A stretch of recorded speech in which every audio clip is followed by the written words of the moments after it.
और किस बेवकूफ ने तुम्हें बोल दिया कि भाई बहन का रिश्ता खून का रिश्ता होता है?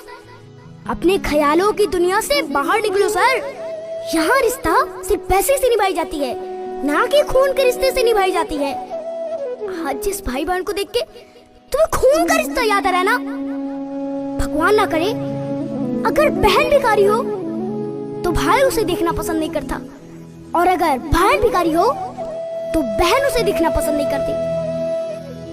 ये कलयुग है सर। यहाँ रिश्ते सिर्फ पैसे से ही निभाई जाती है, चाहे वो बाप बेटी का रिश्ता हो या भाई भाई का हो या भाई बहन का। चलता तो पैसों से ही है। यहाँ गिरगिट भी उतना रंग नहीं बदलती जितना पैसों को देखकर इंसान रंग बदलते हैं।